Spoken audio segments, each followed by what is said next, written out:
I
just really want to say I appreciate every single thing that you all have done for our community and the support you give to my wonderful, wonderful partner in this life.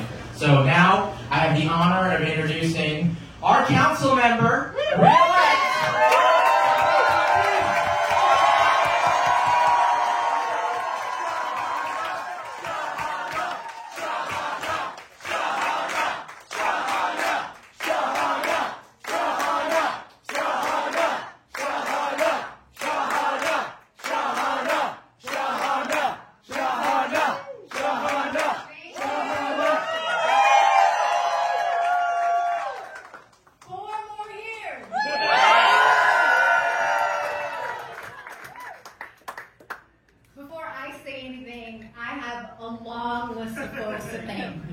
I want to make sure I do it because so many of you played a little role, a lot of role. You all contributed to this win, to this decisive win.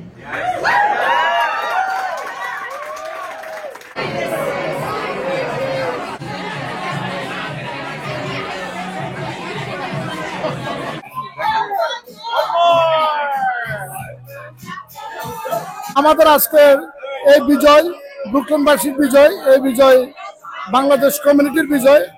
আমরা এটাই যে সত্য হলো যে সত্য এবং ন্যায়ের পথে যে এখনো মানুষ আছে, শাহানা হানিফের এবং জোহরান আমদানির বিজয়ের মধ্যে দিয়ে সেটাই প্রমাণ হলো আজকে যে সত্যের বিজয়।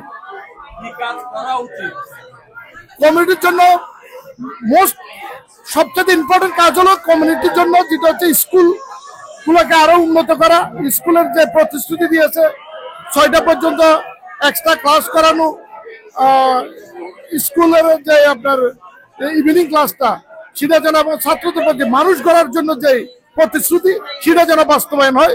যে ভালো কমিউনিটি, এলাকা পরিষ্কার পরিচ্ছন্ন এবং আমাদের যে বাংলাদেশ কমিউনিটির জন্য যে ডেলিভারি ম্যান এবং উবার ড্রাইভার ওদের যে সুযোগ সুবিধা নিয়ে কথা বলছে এগুলো যেন বাস্তবায়ন করে, এটাই প্রত্যাশা। আমরা সত্যি আনন্দিত। শাহানার বিজয় মানে আমাদের ব্রুকলিনের বিজয়, আমাদের মেয়ের বিজয়। আমরা খুব আনন্দিত এবং আমরা আশা করি এই ধারাবাহিকতা আরো এগিয়ে যাবে। দোয়া করি সে যেন সাকসেসফুল হয় সব দিক থেকে। ধন্যবাদ সবাইকে। আমরা সবাই তার জন্য দোয়া করি।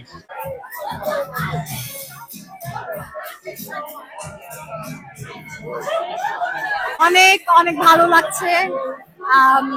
আমার ডিস্ট্রিক্টের কনস্টিটিউয়েন্টরা আমাকে বিশ্বাস করে, আমাকে ট্রাস্ট করে এবং তারা আজকের এই ভোট দিয়ে বুঝাইছে যে আমি আরো 4 বছর থাকতে পারবো কাউন্সিল মেম্বার। একটা তো পরিবর্তন, এবার বড় ধরনের একটা পরিবর্তন হলো নিউ ইয়র্ক সিটিতে। মেহনতি মানুষের যে সংগ্রামটা ছিল এতদিন ধরে, আপনারা যেটি বাস্তবায়ন করতে চাইছিলেন, আমার তো মনে হয় মেয়র হবার মধ্য দিয়েও সেটি হবে। আপনার নির্বাচন, আপনার রি-ইলেকশন তো একটা বড় ব্যাপার, সাথে সাথে মেয়র হিসেবেও আমদানি যদি এসে যায় তাহলে আপনাদের সংগ্রামটা আরো বেশি পানি পাবে, সেটি নিয়ে একটু শুনতে চাই। So Andrew Cuomo already concede করে ফেলছে, so জোহরান মামদানি আমাদের ডেমোক্রেটিক ক্যান্ডিডেট হবে নভেম্বর ইলেকশনে। সো আমাদের এখন জাস্ট ফাইট করতে হবে তাকে মেয়র হিসেবে নির্বাচিত করতে। উনি তো বলেছেন যে তিনি নিজে নির্বাচন করবেন আবার। Yeah. এরিক অ্যাডামসও আছে। Right, right. কোন বিষয়ের উপর জোর দিতে হবে এবার? Housing affordability. প্রত্যেক দিন আমি আমার কনস্টিটিউয়েন্টদের কাছ থেকে শুনি যে তারা রেন্ট দিতে পারতেছে না, অথবা তারা চাইল্ড কেয়ারের জন্য টাকা দিতে পারতেছে না। তারা দুইটা জব থাকার পরেও তারা ফুড প্যান্ট্রিতে যাচ্ছে। So affordability. Thank you.